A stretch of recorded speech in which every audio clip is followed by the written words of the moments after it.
안녕하세요. 저는 10년간 시집살이를 해온 40대 여자입니다. 어머님을 모시게 된 이유부터 설명을 드리자면 남편과 결혼을 하자마자 시부가 갑자기 사고로 세상을 떠나셨어요. 식을 올린 지 한 달 정도밖에 안 됐었는데 교통사고를 당했는데 의식이 없다는 소식을 접하게 된 저희 부부는 급하게 병원으로 향했습니다. 그런데 가는 도중에 시부가 숨을 거두셨고 남편은 시부와 마지막 인사조차 하지 못하고 떠나보내게 되었네요. 갑작스러운 변화에 시모는 적응을 하지 못했어요. 우울증 약을 계속해서 복용하셨고 정신적인 충격으로 정상적인 생활을 이어나가지 못했습니다. 남편과 결혼을 하자마자 이런 문제가 생기니 저 또한 많이 당황스러웠고 힘들어하는 시모를 보니 저도 마음이 안 좋았어요. 사랑하는 사람을 마음의 준비도 없이 먼저 보낼 수밖에 없었을 때 따라오는 충격이 얼마나 클지 상상조차 하지 못했습니다. 남편은 시간이 지날수록 시모의 상태가 점점 안 좋아지는 모습을 보고 걱정을 많이 했어요.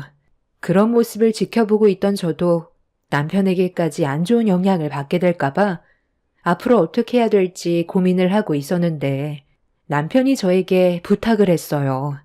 시모가 정상적인 생활이 가능해질 때까지만 시댁이 함께 있어주면 안 되겠냐는 말을 꺼냈고 저도 남편의 의견을 진지하게 생각하고 있었습니다.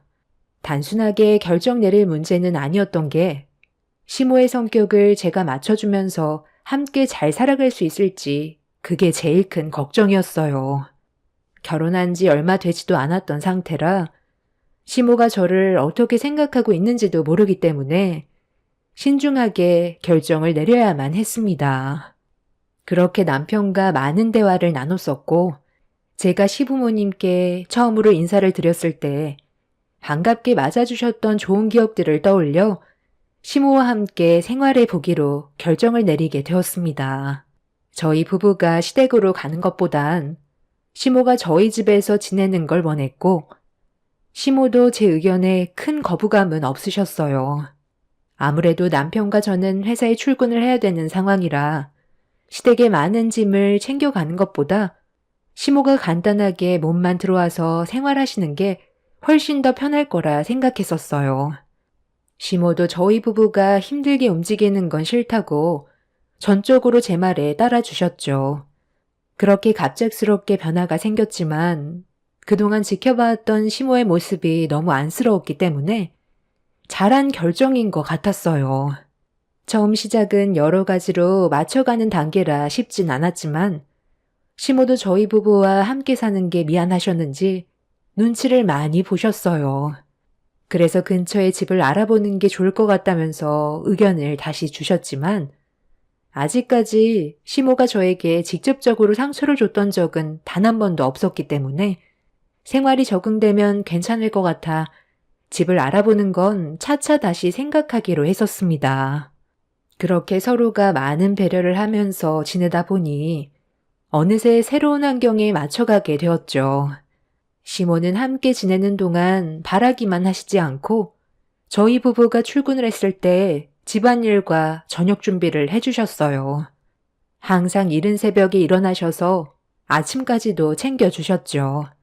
너무 감사했었고 시모도 혼자 지내시는 것보단 저희 부부와 같은 공간에서 함께하는 걸 좋아하셨습니다. 어느새 시모가 없으면 안 될 정도로 생활의 많은 부분을 차지하게 되었고 시모는 자연스럽게 우울증 약을 더 이상 복용하지 않으셨어요.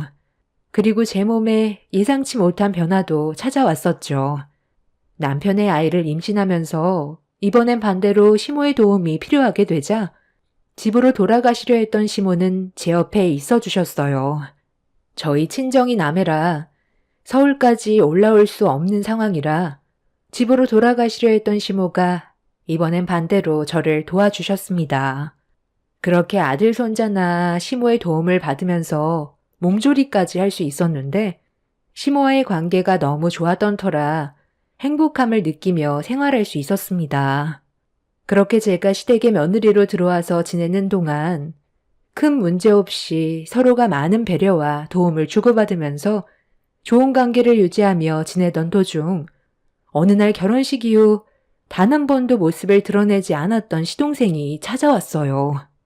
시모와 남편은 시동생의 얼굴을 보자마자 안색이 어두워졌고 남편은 시동생에게 갑자기 찾아온 이유에 대해 물어보며 안 좋은 분위기를 이어갔습니다. 오래간만에 동생이 찾아왔는데 너무 차갑게 대하는 거 아니야? 나도 다 이유가 있으니까 찾아온 거지. 엄마는 그동안 잘 지내고 계셨어요? 아버지가 돌아가시고 많이 힘들어 하시더니 지금은 얼굴이 아주 활짝 피셨네. 꼭 아버지가 하루빨리 세상 떠나시길 바라셨던 것처럼 아주 좋아 보이세요. 살도 안 찌던 엄마가 주름까지 탱탱해진 거 보면 형수님 부려먹는 재미가 쏠쏠 하신가 보네. 형수님, 저희 엄마한테 너무 마음 주지 마세요. 워낙 이중적인 성격이 강해서 언제 또 어떻게 변할지 모르거든요. 정신병이 좀 있어서 지금은 멀쩡해 보여도 언제 돌변할지 모른다니까요. 엄마도 그만 연기하고 이제 집으로 돌아가세요. 그동안 아버지랑 살면서 그만큼 괴롭혔으면 됐지. 형 집에까지 들어와서 민폐를 주면 어떡해요? 형도 정신 좀 차려. 어느 며느리가 시어머니랑 같이 사는 걸 좋아하겠어? 형수님이 말은 안 하고 있지만 하루빨리 엄마가 다시 집으로 돌아가셨으면 좋겠다고 생각하고 있을걸? 쓸데없는 말 하려고 여기 온 거야? 우리가 언제 너 얼굴 보고 싶다고 그랬니? 네가 우리와 연락하지 않는 게 가정의 평화를 유지한다는 거 몰라? 제가 뭘 어쨌다고 그래요. 저도 형이랑 엄마 얼굴 보고 싶어서 올 수도 있는 거지. 안 그래요? 이 집에 오래 있을 생각 없으니까 용건만 간단히 할게요. 저 결혼하려고요. 사랑하는 사람이 생겼거든요. 저도 이제 자리 잡고 살아야 하지 않겠어요? 그래서 도움 좀 받으러 온 거예요. 엄마, 아버지 세상 떠나시고 남은 재산 가지고 있죠? 그것 좀 저에게 주세요. 막내 아들 결혼한다는데 금전적인 도움 줄 수 있잖아요. 결혼식 비용에 신혼집까지 마련해야 되니? 돈이 좀 많이 필요할 것 같거든요. 야, 네가 엄마한테 돈 맡겨놨냐?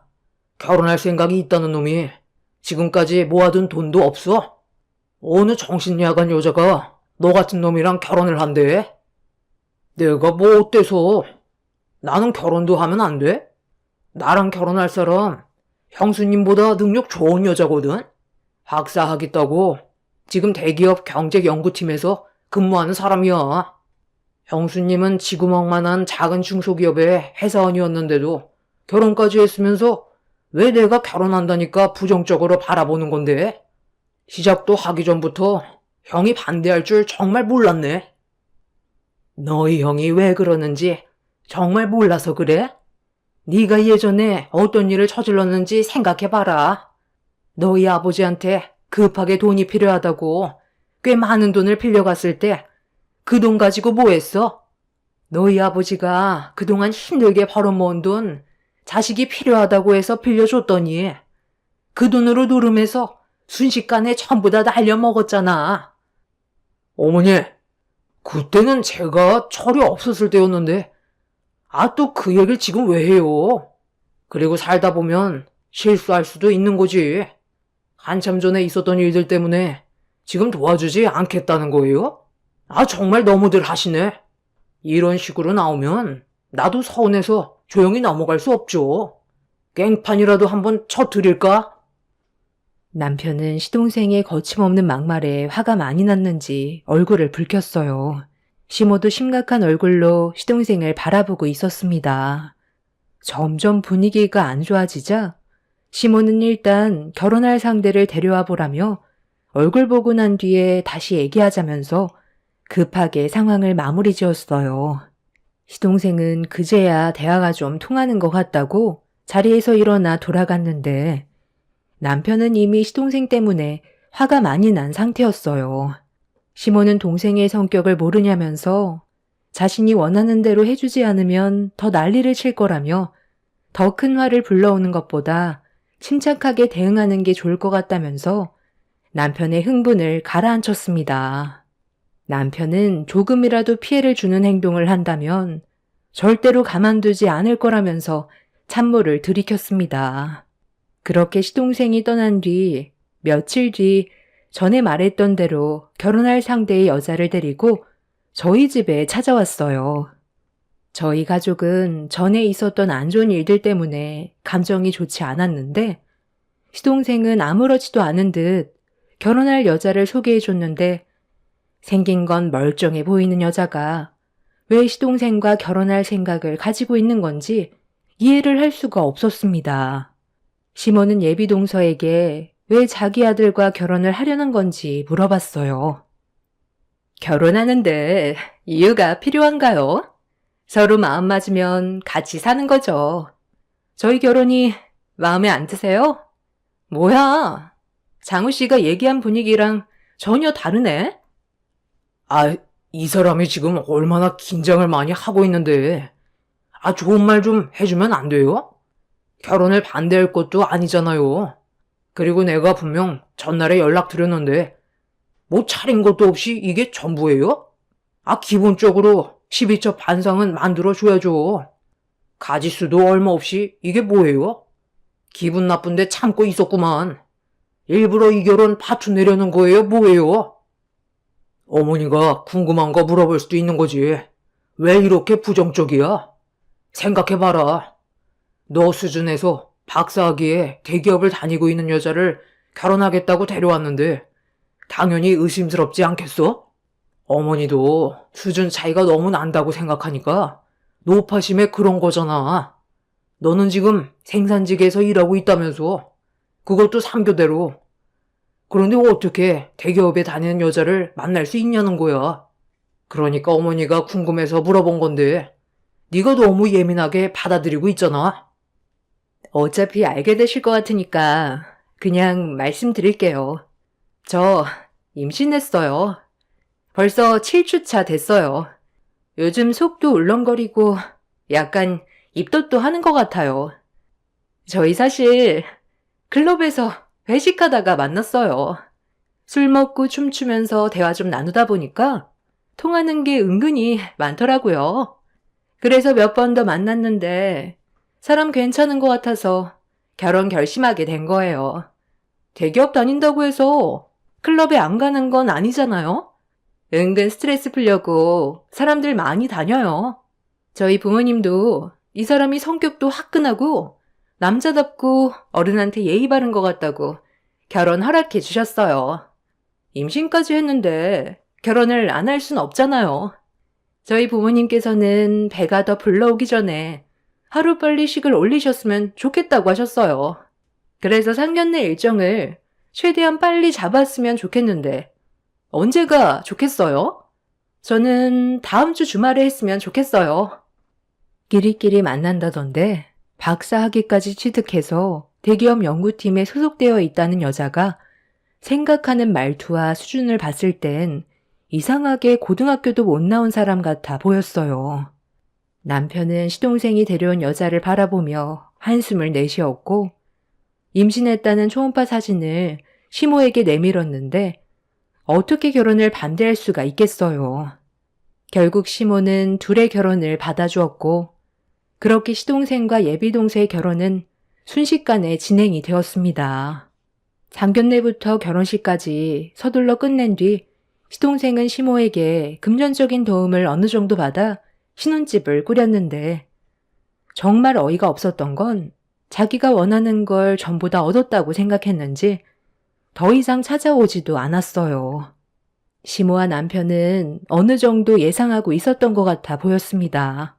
시동생이 직접 찾아오지 않는 이상 먼저 연락을 하지 않았고 그렇게 저희 가족은 다시 안정적인 생활을 하게 되었는데 어느 날부터인가 시모의 안색이 많이 안 좋길래 걱정이 됐던 저는 시모의 건강 상태에 대해 여쭤봤는데 시동생이 그동안 속썩인 게 많았었고 시모의 집까지 급처분해 시동생 신혼집과 결혼식 자금, 금전적으로 도움을 주면서 갑자기 급격한 스트레스를 받아서 많이 힘들었던 것 같다며 좀 쉬면 괜찮아질 거라는 말로 아무렇지 않은 듯 방으로 들어가셨습니다.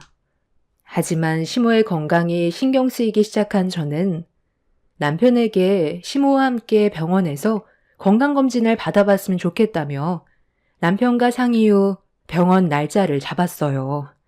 시모는 별일 아니라면서 병원에 가지 않으려 했지만 건강검진 결과 충격적인 말을 듣게 되었고 저희 부부는 의사의 말을 믿을 수가 없었습니다. 시모가 대장암 3기를 넘어가고 있다며 상태가 많이 좋지 않아 서둘러 병원에 입원해 항암 치료를 받아야 한다는 상상조차 하지 못했던 시모의 건강 상태를 알려주었습니다. 시모는 피곤했었던 것뿐인데 어떻게 암이냐고 의사의 말을 믿지 않으려 했지만 눈앞에 보이는 정밀 검사 결과가 시모를 인정하게 만들었어요. 남편은 빠르게 입원 수속을 밟았고 시모는 그렇게 입원을 하게 되었습니다. 그리고 이 소식을 접하게 된 시동생이 늦은 시간에 병실 문을 열고 들어왔어요. 거의 1년 만에 나타나서 한다는 말이 늙으면 누구나 세상을 떠나게 되는 거라고 분위기 파악 못하고 생각 없이 입을 함부로 놀렸습니다. 원래 나이 먹으면 다 병들고 하는 거지. 돈 아깝게 무슨 항암 치료예요? 그렇게까지 해서 살고 싶으세요? 차라리 그 돈 자식들한테 나눠주는 게 훨씬 더 도움이 되는 거죠. 우리도 앞으로 돈 들어갈 때가 얼마나 많은데 한 푼이 아쉬운 시점에 엄마가 병원에서 치료받으면서 나가는 돈이 얼마나 아까운데요. 지금 뭐라고 했어요? 서방님, 말을 좀 가려서 해야죠. 아무리 생각 없고 개념이 없어도 그렇지. 서방님 낳아주신 분인데 말버릇이 그게 뭐예요? 이 사람이 틀린 말 한 것도 아닌데 왜 열을 올리세요? 저희는 여기 오고 싶어서 온 줄 알아요? 그래도 얼굴은 비쳐야 나중에 재산을 나눠주실 거 아니에요. 아프다는데 이 사람이 병문안도 안 오면 어머님이 괘씸해서 아주버님한테 재산 나눠주면 일이 복잡해지니까 미리 얼굴 도장 찍은 거라고요. 끼리끼리 논다더니 동서도 정말 개념이 없네. 결혼식 끝나자마자 어머님한테 돈만 받아가 놓고 지금까지 얼굴 한번 안 비쳤으면서 어머님 건강이 안 좋아지니까 돈 때문에 찾아온 거야? 이미 그전부터 어머님은 동서랑 서방님한테 감정이 안 좋으셨어.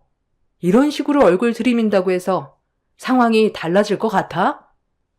그래서 지금부터 잘해보려고요.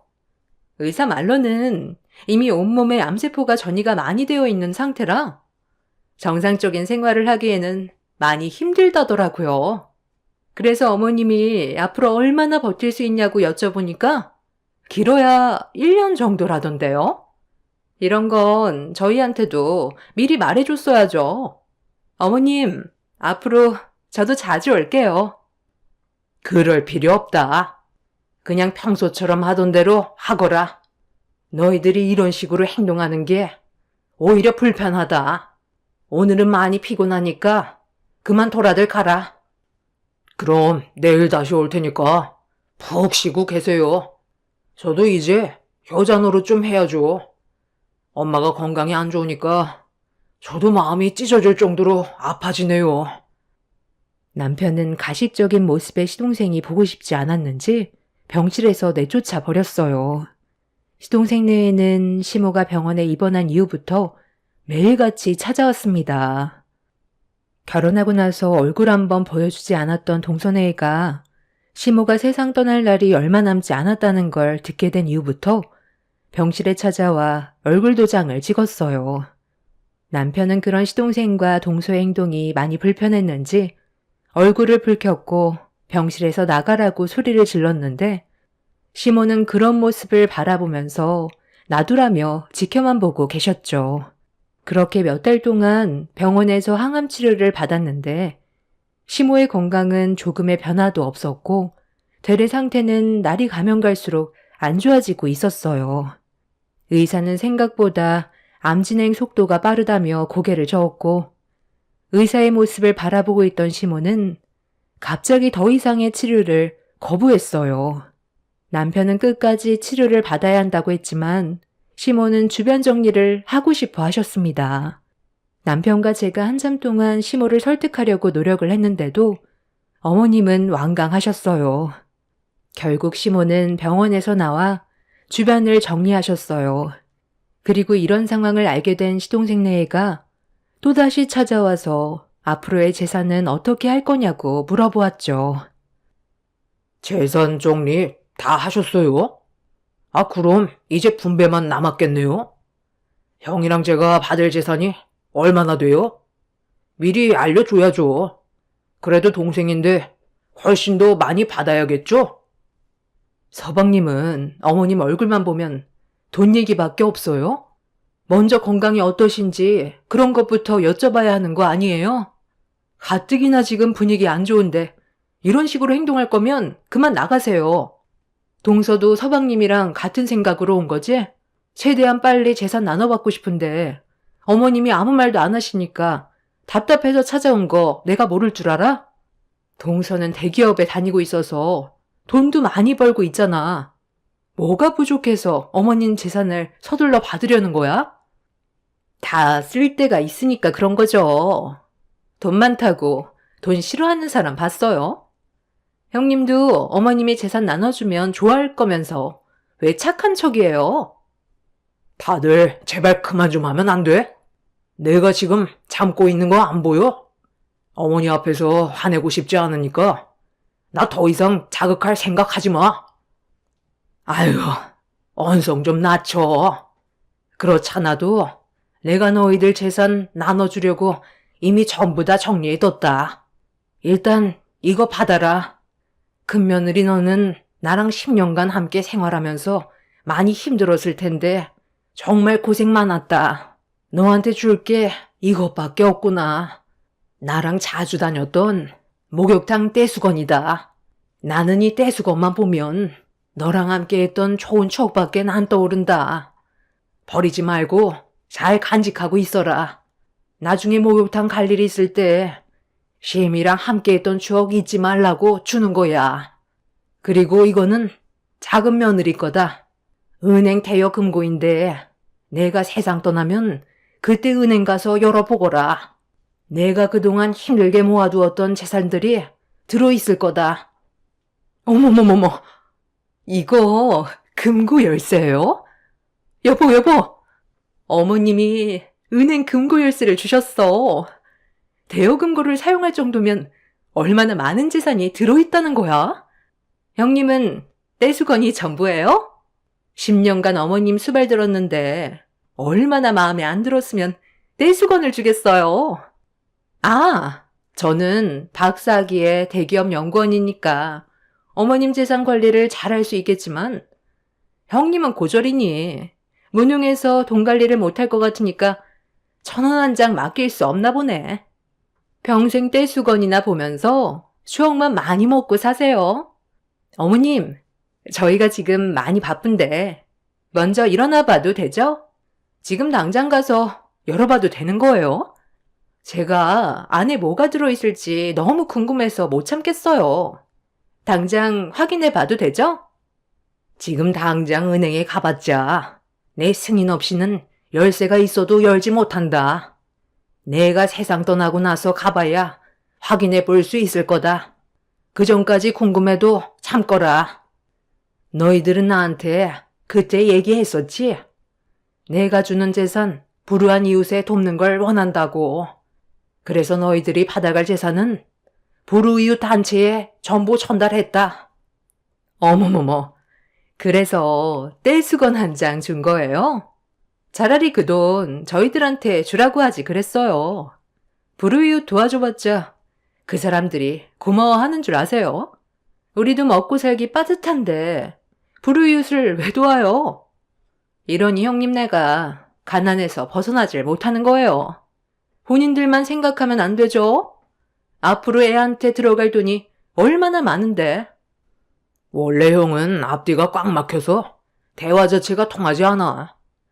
평범한 사람들과는 너무 다르거든. 그럼 볼일 끝난 것 같으니까 저희는 먼저 일어나 볼게요. 동서내외는 은행 금고 열쇠를 받더니 더는 함께 있을 필요가 없다고 느꼈는지 자리에서 일어나 집으로 돌아갔어요. 남편은 시모의 갑작스러운 돌발 행동에 왜 동서내외에게 은행 열쇠를 줬냐고 여쭤봤는데 본인들이 원해서 준 것뿐이라며 옅은 미소를 띠셨습니다. 저는 시모에게 받은 떼수건을 들고 있었는데 시모는 아무 말 없이 저에게 그동안 고마웠다면서 눈물을 보이셨어요. 저는 시모의 돌발 행동을 이해할 수가 없었고 저에게 떼수건을 준 이유가 정말 추억 때문인 건지 알 수가 없어 다시 여쭤봤어요. 시모는 나중에 자기가 세상을 떠나면 목욕탕 사장님을 만나보라면서 자리에서 먼저 일어나셨습니다. 저희가 불우이웃을 돕기 위해 기부를 하겠다는 말은 입 밖으로 꺼낸 적도 없었는데 시모가 동서내외 앞에서 그런 말을 꺼냈던 걸 보면 시모의 깊은 뜻이 있을 거라 생각해 더 이상 여쭤보지 않았어요. 그리고 그날 이후 시모의 건강 상태가 점점 악화되었고 결국 오래 버티시지 못하고 세상을 떠나셨습니다. 동서내외는 그래도 양심은 있는지 시모의 장례식장에는 얼굴을 비쳤어요. 그렇게 발인식까지 전부 끝이 난 뒤 그동안 저희 집에서 생활하셨던 시모의 물건들을 정리하고 있는데 갑자기 동서내외한테 전화가 왔어요. 당장 은행으로 좀 서둘러 와달라는 말이었죠. 목소리가 상당히 어두워서 남편과 함께 동서가 있는 은행으로 가게 되었고 동서와 시동생은 저희 부부에게 어떻게 된 거냐며 금고 안에는 아무것도 없었다면서 대여금고를 저희 부부에게 보여줬어요. 그리고 그 안에는 종이 한 장이 들어 있었습니다. 동서내외가 시모의 예상치 못한 행동에 화가 많이 났는지 난리치고 있었고 은행 전 직원들은 동서내외에 난리치는 모습에 놀라서는 혼비백산하고 있는데 남편은 시모가 그동안 힘들게 모아두었던 모든 것들이 여기에 들어있는 게 맞는데 잘못도 없는 은행 직원들에게 왜 화를 내냐며 시모의 행동이 옳았다고 설명해주고 있었습니다. 대여금고에 올려져 있던 한 장의 종이에는 시동생의 이름으로 되어 있는 기부 영수증이었습니다. 시동생은 불우이웃을 돕는데 들어간 돈이 어떻게 5억이나 되냐며 당장 단체에 전화해서 환불 요청을 할 거라고 했지만 시모는 한 번에 5억을 넣었던 게 아닌 상당히 오랜 시간 동안 불우이웃을 돕고 있었던 내역의 영수증이었어요. 시부와 개인적으로 돈에 여유가 있을 때마다 기부를 했던 것 같아 보였습니다. 그리고 시모는 시동생에게 앞으로 형제지간 잘 지냈으면 좋겠다는 한마디를 적어 놓으셨네요. 시동생은 시부모님이 그동안 불우이웃을 돕기 위해 기부했던 영수증 내역을 찢어버렸고 금고에서 난리를 치자 은행에서 쫓겨나 버렸습니다. 시동생은 저희 부부가 받은 돈이 있냐고 물어보길래 남편이 불우이웃 돕는데 기부하기로 했던 거 알고 있지 않냐며 시동생과의 대화를 더 이상 이어나가지 않았어요. 그렇게 시동생 내외는 세상 떠난 시모에게 혼잣말로 온갖 막말을 쏟아내었고 남편에게 평생 연락하지 말라며 동서와 함께 그 자리에서 급하게 사라졌어요. 너무 갑작스럽게 일어난 일이라 저희도 당황스러웠고 금고 안에 돈이 들어있을 줄 알았지 기부금 영수증이 있을 거라곤 상상조차 하지 못했습니다. 그렇게 저희 부부는 집으로 돌아가고 있었는데 저에게 전화 한 통이 왔어요. 시모와 자주 갔던 목욕탕 주인이 전화를 주셨습니다. 목욕탕 주인분께서도 시모의 장례식에 와주셨는데 시모의 캐비닛 열쇠를 가지고 있다면서 와서 시모의 물건을 가져가라고 하시길래 저희 부부는 목욕탕으로 향했어요. 그리고 열쇠를 건네받아 캐비닛을 열었는데 그 안에는 열쇠 하나가 들어 있었습니다. 그런데 그 열쇠를 보자마자 저는 너무 놀랐어요. 다른 은행의 대여금고 열쇠였고 남편한테 시모의 캐비닛에서 또 다른 열쇠의 금고가 나왔다고 하자 저희 부부는 서둘러 쪽지에 적혀있던 은행 주소로 향하게 되었습니다. 그렇게 남편의 신분을 확인한 뒤 대여금고를 열었는데 그 안에는 현금과 상당히 많은 양의 금괴가 들어 있었습니다. 저희는 전혀 예상하지 못했던 상태라 많이 당황스러웠었죠. 은행 직원은 저에게 편지 하나를 전달해 주었고 그 안에는 시모가 저희 부부에게 전달하는 내용이 적혀 있었습니다. 저희 부부한테 그동안 너무 고마웠고 앞으로 잘 살았으면 좋겠다면서 시동생이 알지 못하게 하기 위해서 현금화 시킬 수밖에 없었다며 필요한 곳에 사용하라는 메시지가 담겨 있었어요. 그리고 저희는 지금까지 금고 안에 있던 돈을 아직까지 한 푼도 꺼내 쓰지 않고 그대로 가지고 있습니다. 갑자기 큰 돈이 들어와서 많이 놀라기도 했지만 어떻게 지혜롭게 사용해야 하는지 고민을 하고 있어요. 남편은 어린이재단 돕는데 일정 금액을 사용하자고 했는데 제가 알기론 기부를 하면 시동생 내외가 알게 될 것 같아 지금 당장은 보관만 해두는 게 좋을 것 같다고 했어요. 시동생 내외가 이 사실을 알게 되면 엄청 난리칠 게 뻔해서 일단 상황을 지켜보고 있어요. 동서내외가 아무래도 저에게 떼수건만 건네줬을 때 의심할 수도 있을 것 같아 침착하게 상황 봐서 돈을 어떻게 사용할지 결정하려 합니다. 저희 부부는 시모의 유언대로 시동생 내에게 돈이 들어가는 걸 원치 않고 있어요. 시모를 대했던 그동안의 행실만 봐도 절대로 고마워할 사람이 아닙니다. 며칠 전에 시동생이 갑자기 저희 집에 한참 동안 차를 세워두고 저희 집을 지켜본 적이 있었는데 뭔가 냄새를 맡은 것 같기도 해서 한동안 조용하게 지내려고요. 그래야 시부모님이 힘들게 모아두셨던 돈을 뺏기지 않을 수 있을 것 같아요. 당분간 그 돈은 없다고 생각하는 게 정신건강에 좋을 것 같습니다. 대여 금고 안에 있던 총 금액이 7억 정도 되더라고요. 만약 시동생이 돈의 존재를 알게 되면 법적으로 소송을 할 테고 그렇게 되면 일이 복잡해져서 남편은 이사를 하고 아예 찾지 못하게 연을 끊어버리는 게 좋을 것 같다고 하네요. 저희 가족이 앞으로 어떤 결정을 내리는 게 현명한 방법일지 여러분들께서도 많은 의견 주셨으면 좋겠습니다.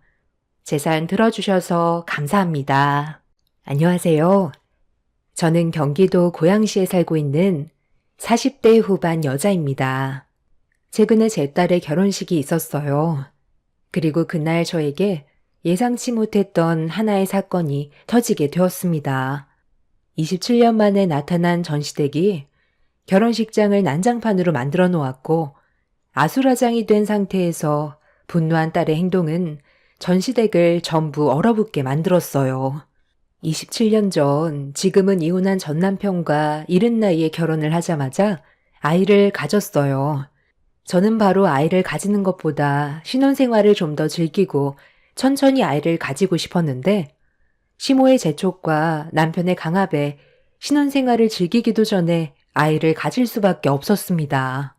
그렇게 임신이 된 저는 시댁 식구들에게 많은 사랑을 받아가면서 처음엔 잘 지냈어요. 임신 초기 때는 저에 대한 시모의 관심이 부담스러울 정도로 저를 정말 잘 대해주셨거든요. 그런데 임신 이후 어느 정도 시간이 지나고 뱃속에 있는 아이의 성별을 알게 된 이후 저에게 시모의 행동은 180도 변해버렸고 남편도 시모가 원하는 아이가 아니라는 말에 저에게 실망의 눈빛을 보내었네요. 이런 상황이 적응이 되지 않았던 저는 너무 당황스러웠고 시댁 식구들의 행동에 많은 실망을 하게 되었습니다. 아무리 장남의 첫아이가 아들이 아닌 딸이라 해도 저에겐 정말 소중한 아이인데 딸이라는 말을 듣자마자 모든 행동이 바뀌는 건 너무하다 싶었어요. 그래서 남편한테 불만을 털어놓게 되었고 임신 6개월 만에 처음으로 서로에게 씻지 못할 상처까지 주고받았는데 부부관계에 문제가 생기게 되자 남편이 저에게 갑자기 죄인이라는 말을 하더라고요. 아들이 아닌 딸을 낳게 되면서 시부모님에게 실망을 안겨줬으니 죄인이 맞다면서 평생 시달리며 살고 싶지 않으면 첫째 딸을 출산하고 바로 둘째를 계획해야 될 거라면서 저를 무슨 애 낳는 기계로 생각을 하는데 그때 화가 머리끝까지 올라온 저는 임신한 상태에서 남편에게 정신 나간 여자처럼 행동을 했어요. 극도의 스트레스를 받게 된 저는 아랫배에 통증이 올 만큼 상당한 충격을 받아 그대로 집을 뛰쳐나왔어요. 출산도 하기 전에 뱃속에 있는 아이가 딸이라는 이유 하나만으로 저에게 상처를 남긴 남편과 시댁 식구들의 얼굴을 보고 싶지 않았어요. 임신했을 때 상처 주면 평생 간다는 걸 알면서도 원하는 아들이 아니라고 저와 뱃속에 있는 아이를 막대하는 건 용서해주고 싶지가 않았습니다. 그렇게 시댁에 어떠한 연락도 하지 않은 채 친정에서 지내자 남편과 시모가 저희 부모님 집에 직접 찾아왔어요. 당연히 얼굴 마주하고 싶지 않았고 부모님도 돌려보내려 했는데 문 앞에서 계속 버티며 서 있길래 목소리조차 듣고 싶지 않았던 저는 결국 화를 가라앉히지 못하고 문을 박차며 밖으로 나왔습니다. 현관 앞에 서 있는 남편과 시모에게 무슨 일 때문에 왔냐고 화를 내면서 물어보니 아무리 싸워도 집을 뛰쳐나가는 건 안 된다며 무슨 일이 있어도 부부는 한 공간에 같이 있어야 한다고 정신 나간 말을 하고 있었어요. 기분이 안 좋아진 상태인 걸 뻔히 알면서 용서를 구해도 모자랄 판에 쓸데없는 말을 늘어놓고 있는 남편을 보니 짜증이 확 올라와 당장 나가라며 목소리를 높였습니다. 현관문 앞에서 그런저를 빤히 쳐다보던 시모는 갑자기 신발을 벗더니 무작정 거실 안으로 들어와 소파에 앉았어요. 그 뒤를 남편도 따라 들어와 앉더니 저희 가족 보고 진지하게 할 말이 있다면서 자리에 앉으라고 손짓을 하길래 어이없는 표정으로 화를 냈어요. 지금 저희 가족 무시하세요? 저희 부모님이랑 제가 얼굴 보고 싶지 않으니까 돌아가시라고 했잖아요. 그런데 왜 쓸데없는 말을 하는 건데요? 내가 그냥 집에 돌아가려고 아들이랑 사돈 집에까지 들어온 줄 아니? 아들 손자 바란다고 내가 몇 번이나 얘기했을 텐데. 너한테 신경 쓴 만큼 돌아오는 게 있을 줄 알았는데 실망스러운 결과로 이어졌으니 내 기분이 좋겠니? 그래서 싫은 소리 몇 마디 할 수도 있는 거지. 내 아들도 마찬가지고. 그런데 그거 한마디 했다고 사돈댁에 와버리면 우리 집안 이미지가 어떻게 되겠어? 애 한 명만 낳을 것도 아니고 앞으로 아들 낳을 때까지 계속 시도할 텐데 벌써부터 이러면 나도 너한테 좋은 말이 나올 수 있겠니? 더 이상 문제 키우지 말고 이제 그만 내 아들 집으로 같이 들어가라. 얼굴 붉혀서 좋을 거 없잖아. 제가 무슨 애 낳는 기계예요? 아직 출산도 안 했는데 어떻게 아들 낳을 때까지 계속 시도하라는 말을 할 수가 있어요? 지금 뭐가 문제인지 모르시는 거죠? 성별을 제가 정할 수도 없는 건데 아들 손자 아니라고 전에는 잘 대해주시다가 성별이 확인되고 나서 소녀라는 말에 태도가 확 바뀌었잖아요. 임신한 상태에서는 말 한마디에 웃고 울고 하는 거 어머님이 더 잘 아시면서 어떻게 저한테 막말을 할 수 있어요? 어머님이 그러니까 이 사람도 저를 대할 때 똑같이 행동하잖아요. 지금 당장 집으로 돌아가고 싶지 않아요. 제 기분이 언제 풀어질지 모르겠지만 현재 상태로는 꽤 오래 갈 것 같으니까 그만 돌아가 주세요. 당신이 고집 부릴수록 상황만 악화된다는 거 몰라? 좋게 넘어가는 게 서로에게 좋을 거야. 이런 식으로 나오면 결국 우리 관계의 끝은 뭐일 것 같아? 자네는 지금 뭐가 잘못됐는지 전혀 모르는 거야.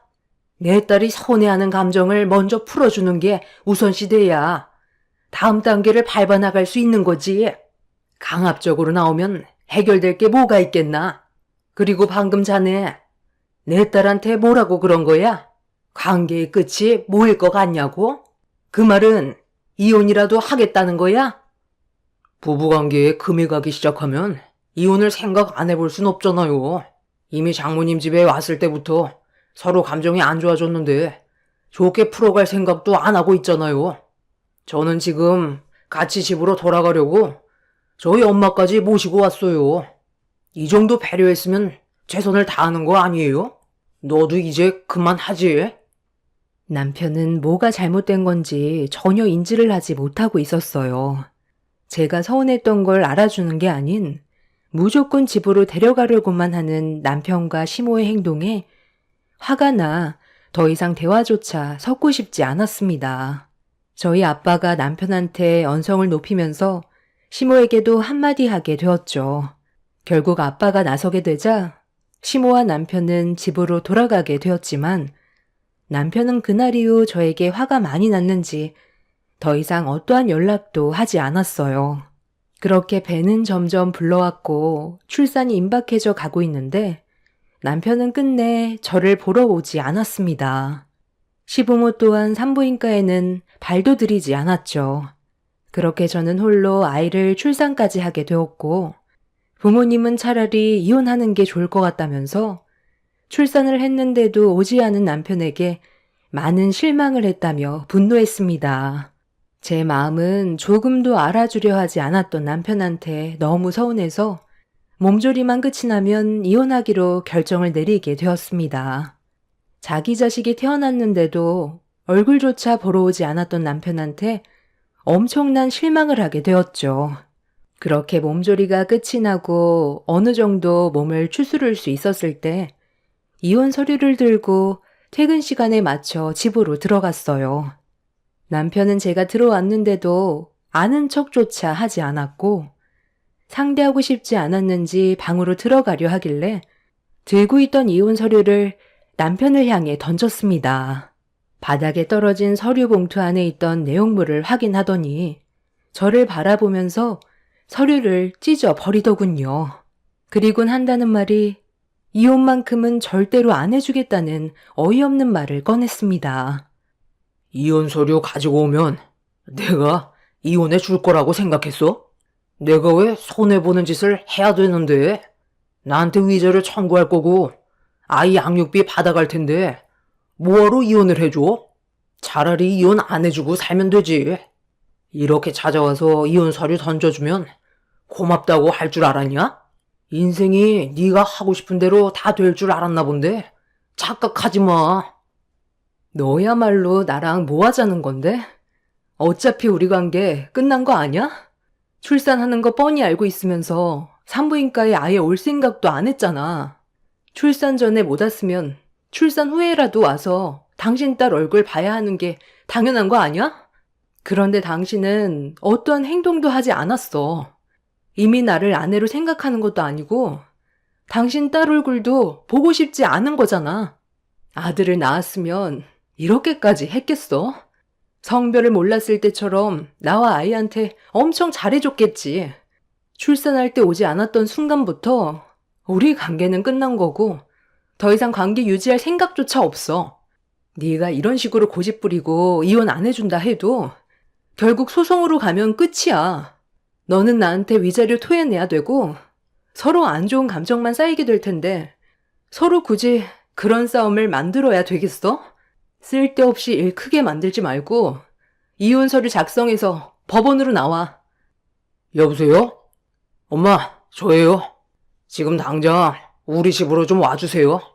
네, 집사람 들어왔는데요. 제 얼굴을 보자마자 이혼 서류부터 난리네요. 자기가 뭘 잘못했는지 전혀 모르는 것 같아요. 소송까지 갈 거라는데.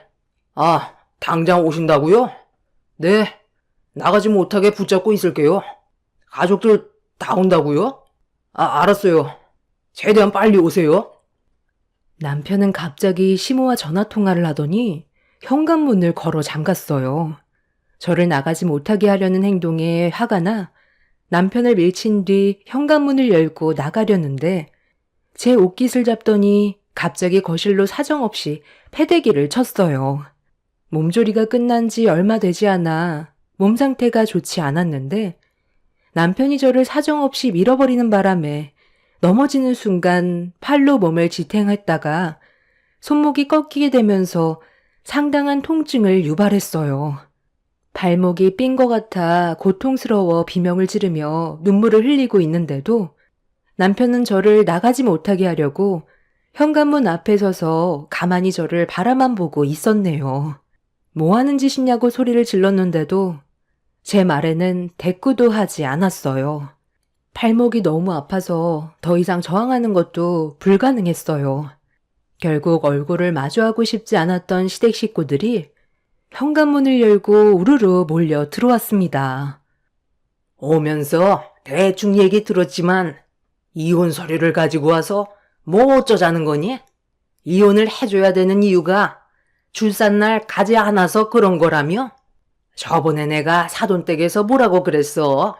손녀딸 얼굴은 보고 싶지 않다고 그랬었잖아. 아들 손자였으면 신발 신지도 않고 뛰어갔지. 이혼이 쉬운 문제도 아니고 법적으로 따지면 내 아들이 결국 위자료 토해내야 될 텐데 그런 손해를 보면서까지 우리가 너를 놔줄 수는 없을 것 같다. 그러니 몸 좀 추스리고 다시 아이 만드는데 신경 좀 써라. 네가 내 아들과 이혼을 하려면 손자 하나는 건네주고 떠나야 우리도 위자료를 줬을 때 아깝지가 않지. 그러니까 제가 뭐라고 그랬어요. 처음부터 잘해주면 당연하게 생각한다니까요. 조장부터 기강을 잡았어야 엄마를 어려워했을 텐데. 새언니는 자기가 뭘 잘못했는지도 모르잖아요. 어떻게 어른한테 눈을 치켜 세우고 함부로 입을 놀릴 수가 있어? 오빠도 참 한심하다. 여자 하나 구워 삼지 못해서 일을 이렇게 크게 만들어? 내가 오빠였으면 밤불구로 만들어놨지. 잘난 집안도 아니면서 뭘 잘했다고 우리 엄마한테 큰 소리야? 정말 한번 해보겠다는 거야? 내가 뭘 그렇게 잘못을 했는데요. 나는 이 사람의 아이를 가진 거고 아들이 아닌 딸을 낳은 것밖엔 없어요. 어찌됐든 같은 피가 섞인 아이잖아요. 손녀딸이라고 이렇게까지 내쳐줘야 되는 거예요? 이제 막 태어난 내 딸을 가족으로 받아줄 생각 없으면 이혼소송 진행할 거예요. 그리고 이 사람이 좀 전에 저를 바닥으로 내팽개쳐서 팔목이 꺾은 거에 대해서도 짚고 넘어갈 겁니다. 이런 집안과 가족을 만들려 했다는 게 정말 후회스럽고 역겹네요. 다들 비켜요.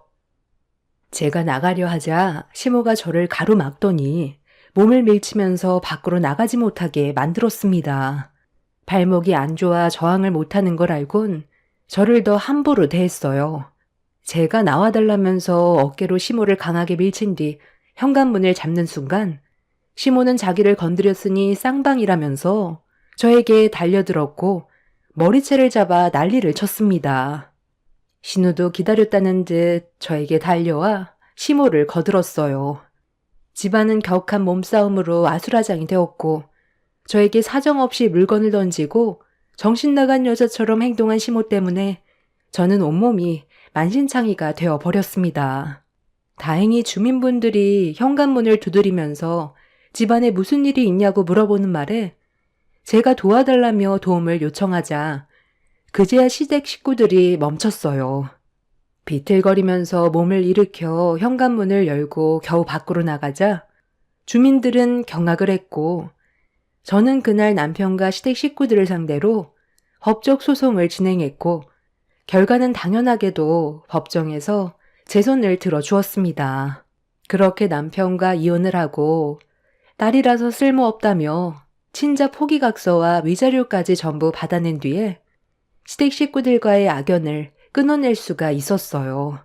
남편은 제 딸 얼굴을 단 한 번도 본 적 없이 저와 이혼을 하게 되었죠. 그렇게 힘든 시기를 지나 부모님 일을 도우면서 제 딸과 열심히 살아갔어요. 그렇게 열심히 살아가다 보니 어느새 제 딸이 좋은 남자 만나 결혼 날짜까지 잡게 되는 날이 오게 되었네요. 그리고 저도 중간에 몇 번 재혼을 할 수도 있었지만 제 상황을 온전히 이해해주는 남자를 만나지는 못했어요. 분명 좋은 사람이긴 한데 제가 딸에게 상당히 많은 걸 신경 쓰는 부분에 대해서는 이해를 해주지 못했습니다. 과거에 아픔이 한 번 있었던 저는 재혼 생각을 접고 온전히 제 딸에게만 집중을 하면서 살아왔어요. 그렇게 제 딸 하나만 바라보고 살아온 결과 수석 검사의 자리까지 올라올 수 있게 되었고 같은 직업의 남자와 결혼까지 하게 되는 좋은 날이 찾아왔어요. 제가 많이 부족했고 부유하지 못한 집안에서 자라 경제적으로 힘들었을 텐데 제 딸은 어렸을 적부터 꿈이었던 검사의 직업을 가질 수 있게 되었네요. 서로 행복한 삶의 목표를 세우고 결혼까지 하려는 모습을 보는데 그동안 딸을 위해 앞만 보며 살아왔던 과거가 머릿속에 스쳐 지나갔고 갑자기 울컥했어요. 그렇게 신부 대기실에 있는 제 딸의 이쁜 모습을 보면서 뿌듯해하고 있었는데 하객들과 인사를 하는 도중 누군가 멀리에서 저를 보며 반갑게 웃으며 사람들이 몰려왔어요. 그런데 그 사람들이 점점 가까이 다가오는 순간 저는 너무 놀라 얼굴이 사색이 되었고 당황해하고 있는데 전시댁 식구들이 저를 에워쌌어요. 이게 얼마만이야? 그동안 잘 지냈어? 이런 좋은 날 내가 빠져서야 되겠니? 내 딸 말이 맞네. 아주 제대로 기억하고 있었어. 너는 세월이 지나도 얼굴 하나 바뀌지 않았구나. 요즘 먹고 살기 좋은가 봐. 자식 덕에 얼굴이 폈네. 최근에 내 딸이 사위와 이혼 문제로 법원에 몇 번 왔다 갔다 했었거든. 그런데 거기에서 너를 봤다지 뭐야. 검사복 입고 있는 여자와 대화 중인 걸 보고 혹시나 해서 너와 헤어지는 모습을 본 뒤에 여자 검사한테 너 이름을 말했는데 걔가 글쎄 자기 엄마를 아냐고 물어보는 말에 조카인 걸 딱 알 수 있었대. 우리 얼굴은 전혀 모르니 알 수가 없겠지만 우리는 너를 알고 있잖아. 그래서 멀찍이 상황 파악을 대충 해보니까 우리 손녀딸이 검사 사위와 결혼까지 한다는 소식을 듣고 이렇게 찾아왔다. 내 손녀 결혼식에 할머니가 빠져서야 되겠어? 우리 오빠가 없는데도 어쩜 저렇게 잘 키워놓으셨대? 내 자식들은 하나같이 말도 안 듣고 돈만 뜯어가기 바쁜데 자식 농사 하나는 성공했네. 27년 만인데 우리 조카랑 사진 한번 찍어야지. 엄마, 신부 대기실 저쪽이에요.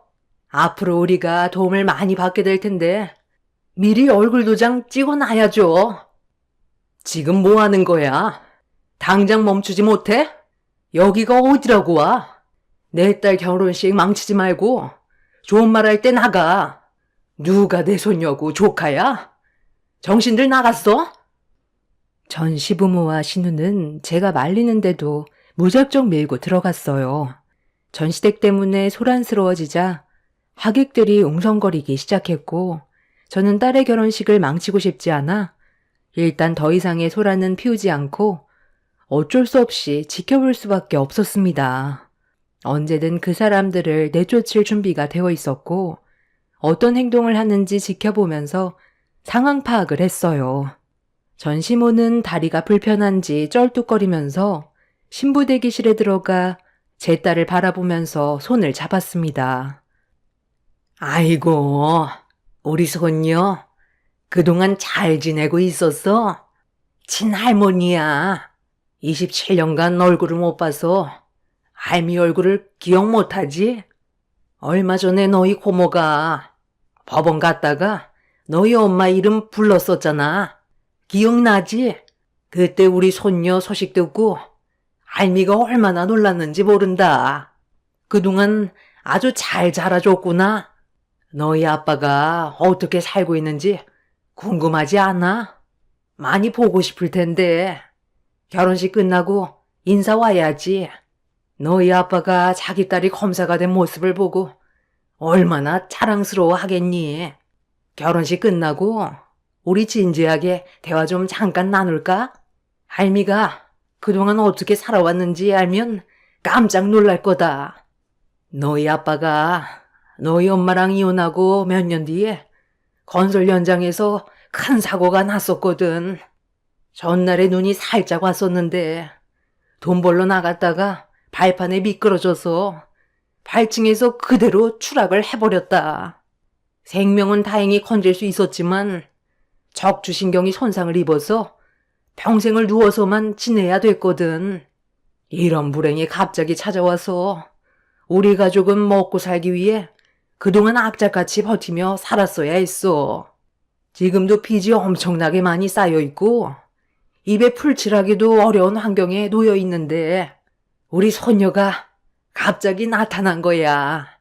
이런 걸 하늘이 도왔다고 그러지? 해 뜰 날도 찾아온다더니 우리 손녀딸이 할미가 앞으로 고생하지 않게 해주려고 검사까지 되고. 이제 행복할 일만 남았네. 대충 상황을 보니까 너도 아직 재혼 안 한 것 같은데 내 아들과 다시 합치는 게 어떻겠냐? 그래도 우리가 안 좋은 기억만 있던 것도 아니었잖아. 나 그동안 정말 힘들었다. 너 가고 우리 집안 순식간에 무너졌어. 시몬은 27년간 어떻게 살아왔는지 한탄을 하면서 제 딸 앞에서 오열을 했어요. 기분 좋은 결혼식 날 분위기는 순식간에 안 좋아졌고 그런 모습을 지켜보고 있던 저는 화가 머리끝까지 차올랐습니다. 시몬은 혼주복까지 입고 내 손녀 찾으러 왔다면서 제 딸의 손을 꽉 잡은 채 애원하는 눈빛으로 바라보며 손을 놓아주지 않았습니다. 그런 모습을 보고 있던 저는 더 이상 참을 수가 없어 그만 전시댁 사람들에게 화를 내며 당장 나가라고 소리를 질렀는데 제 딸이 저보고 일단 진정하라면서 침착하게 대응을 했어요. 딸도 결혼식을 망치고 싶지 않았는지 최대한 감정 조절하는 모습이 보였습니다. 전신우는 제 딸에게 찰싹 붙어서는 자기 남편이 맨날 술만 먹고 들어오면 집안을 난장판으로 만들어 놓고 손까지 올린다면서 애들만 줄줄이 싸질러 놓고 일할 생각도 없이 돈만 빨아간다면서 어떻게 하면 좋겠냐고 도움을 요청하고 있었습니다. 그런 모습을 지켜보면서 한숨을 쉬고 있는데 예식 시작 안내방송이 나왔고 그제야 전시댁 사람들은 제 딸에게서 떨어졌어요. 전시모는 제 딸이 검사인 걸 알게 됐으니 절대로 떨어지지 않을 거라면서 핏줄은 거부할 수 없다고 빨대를 꽂으려는 행동을 보이길래 결혼식이 끝나는 대로 가만두지 않으려고 최대한 분노를 억누르고 있었네요. 그렇게 제 딸의 결혼식은 시작이 되었고 예식 노래에 맞춰 입장을 하던 그 순간 수석검사인 제 딸이 입장을 하다가 갑자기 걸음을 멈추더니 표정이 상당히 안 좋아졌어요. 하객들이 웅성거리기 시작했고 뭔가 문제가 생겼다는 걸 직감하게 된 저는 자리에서 일어나 딸에게 다가가려 했는데 갑자기 밑으로 내려오더니 드레스를 입은 상태에서 하객들 사이를 비집고 무작정 앞만 보며 걸어갔어요. 그렇게 제 딸이 걸음을 멈춘 곳은 하객들 사이 틈에 서 있던 전 시부모와 신우였습니다. 딸은 전 신우의 손가방을 뺏어들더니 가방을 뒤집어 열어 안에 있던 물건들을 쏟아내기 시작했어요. 그런데 그 가방 안에서 고가의 금품들과 핸드폰들이 쏟아져 나왔고 전 신우는 허겁지겁 떨어진 금품들을 급하게 줍고 있었습니다. 딸은 거기에서 멈추지 않고 전 시부모가 들고 있던 가방도 빼서 탈탈 털기 시작했어요. 그러자 그 안에서 상당히 많은 금품들이 쏟아져 나왔습니다. 시부의 가방에서는 고가 시계며 외제차 차키까지도 나왔었네요. 하객들은 바닥에 떨어진 금품들을 바라보더니 하나둘 자기 물건이라며 급하게 줍기 시작했어요. 아니, 이게 왜 그쪽 거야? 내 거지. 내 손에 들어왔으면 내 거라고. 너 지금 이게 뭐 하는 짓이냐? 할머니 허락 없이 가방을 뺏으면 어쩌자는 거야? 아까부터 가방 틈새로 금품들이 몇 개 보였는데 제가 확인한 게 아니라서 일단 지켜보고 있었거든요. 손버릇은 때를 안 가린다더니 눈에 보이는 금품들을 보니까 손버릇을 제어할 수 없었나 봐요. 손녀 결혼식인데 어떻게 제가 초대한 분들의 금품에 손을 댈 수가 있죠? 거기에다가 고가의 차량에 차키까지 훔쳤다는 건 그 안에 있는 금품들까지 전부 다 털어갈 생각이었어요. 요즘 세상이 어느 때인데 이런 짓을 저지르는 거예요. 왜 우리 엄마가 그쪽들과 연을 끊었는지 알 수 있겠네요. 그래서 지금 할미를 감옥에라도 쳐넣겠다는 거냐? 내가 이 나이 먹고 징역살이를 해야 되겠어? 얼마나 먹고 살기가 힘들었으면 이런 짓을 하겠니? 네가 내 손녀딸이니 대신 책임져 줘야지.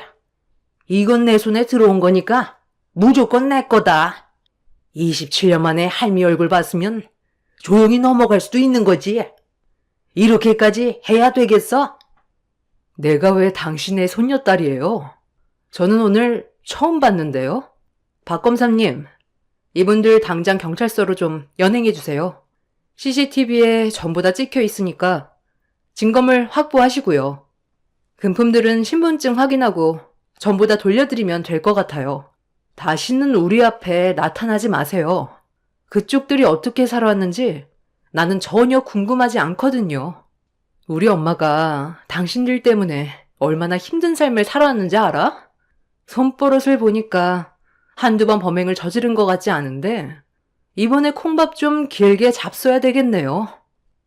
저는 전혀 예상하지 못했던 상황이었는데 제 딸은 전시댁 사람들의 가방에 들어있는 금품들을 발견하고 미리 준비를 하고 있던 것 같아 보였어요. 그리고 계획했던 대로 범행이 또다시 시작됐을 때 제 딸이 그때를 놓치지 않고 현장을 잡게 된 거였습니다. 전시댁들은 많은 하객들 사이에 비집고 들어가 몸을 부딪히거나 테이블 위에 올려져 있던 여러 가지 소지품들을 눈치채지 못하게 빼돌려 본인들 가방에 넣다가 제 딸에게 걸리게 된 거였죠.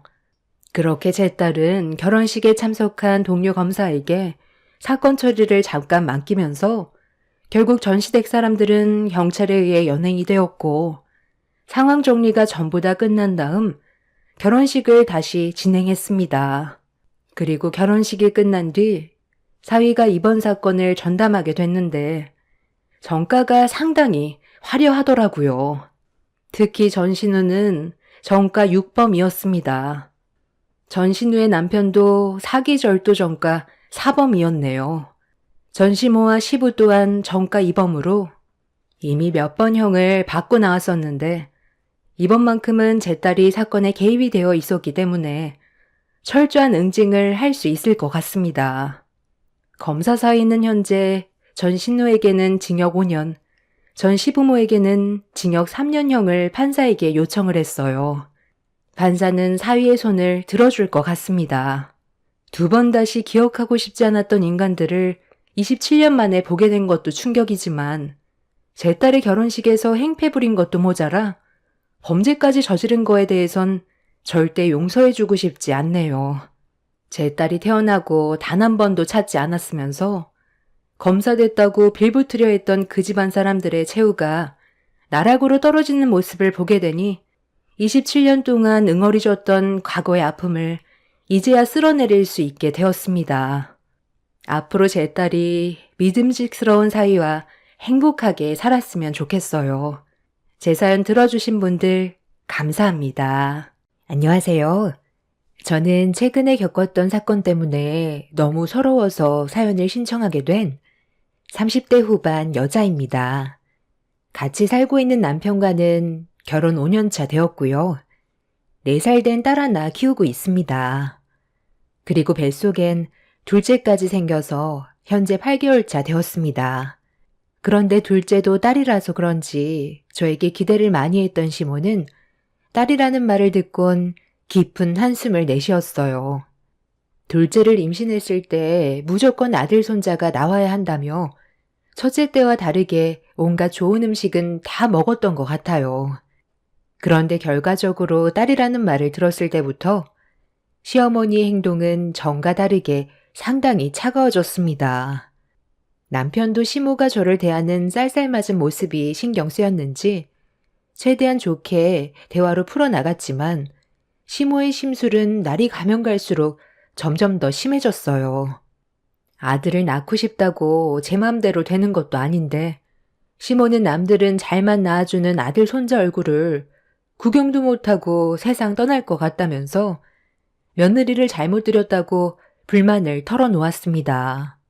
제가 정신적으로 스트레스를 많이 받게 되자 남편은 출산 전까지 시댁에 가지 않는 게 좋을 것 같다고 결정을 내렸어요. 저도 뱃속의 아이를 위해서 그게 옳은 방법이라고 생각했었습니다. 어차피 시댁에 가봤자 좋은 말도 듣지 못하는데 스트레스 받을 일을 만들 필요는 없었어요. 그렇게 남편이 시모에게 출산 전까지 시댁에 가지 않겠다고 연락을 드렸는데 그 말을 듣게 된 시모는 기분이 많이 안 좋았는지 남편이 출근했을 때 저에게 따로 전화를 했어요. 전화를 받자마자 시모는 저에게 거침없이 화부터 내셨죠. 내 잘못도 아니고 전부 다 네가 잘못한 일인데 왜 내가 우리 아들과 안 좋은 관계를 만들어야 되는 거니? 네가 아들 손주만 낳아줬어도 이런 문제 생기지도 않았다. 첫째 손주가 딸이었으면 둘째는 아들을 낳아줘야 되는 건 기본 아니니? 받아 먹을 건 다 받아 처먹어 놓고 이제 와서 출산 전까지 만나지 않겠다고? 어머님, 성별을 제가 결정할 수 있는 문제는 아니잖아요. 저도 어머님이 원하는 아들, 손자 안겨드리고 싶지만 말처럼 쉽게 해결되는 것도 아니라서 저도 많이 답답해요.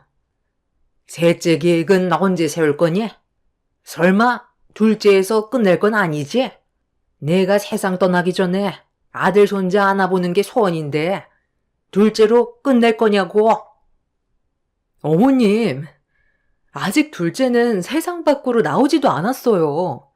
기분이 많이 안 좋으신 거 저도 충분히 이해하는데요. 이런 관계 만들어가는 거 저 또한 원치 않아요. 그래서 이번 주 주말에 오지 않겠다고? 네가 해야 될 일이 얼마나 많은 줄 아니?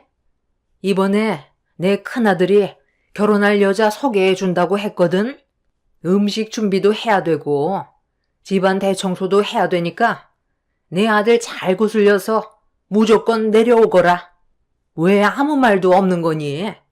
누구는 임신 안 해본 줄 아니? 나도 예전에 다 해봤다. 아직 출산하려면 2달이나 남았는데 미리 출산운동 시작해야지. 뱃속에 있는 아이가 커지면 출산할 때만 힘들어진다는 거 몰라? 내 큰아들이 이번에 처음으로 여자를 소개해주는 자리라는 건 내 큰아들이 그만큼 신중하게 결정을 했다는 거다. 직업이 의사라더라. 대형 병원에서 일한다는데 의사 며느리 얻는 게 쉬운 것도 아니잖아. 그만큼 우리 집안도 신경을 많이 써줘야 하는데 집에서 놀고 먹기만 하면 뭐하니? 와서 시애미 일손이라도 도와야지. 다시 한번 말하지만 무조건 내려와라. 나 혼자서 모든 걸 하기엔 어려움이 있으니까 네가 옆에서 도와줘야 한다. 무슨 말인지 알아들었지?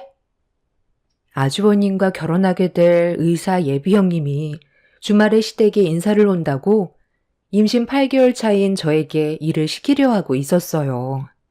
하는 것도 없이 놀고 먹기만 해서 살만 쪘다며 다이어트 좀 해야 된다고 무조건 시댁으로 오라는데 기분이 별로 안 좋았어요.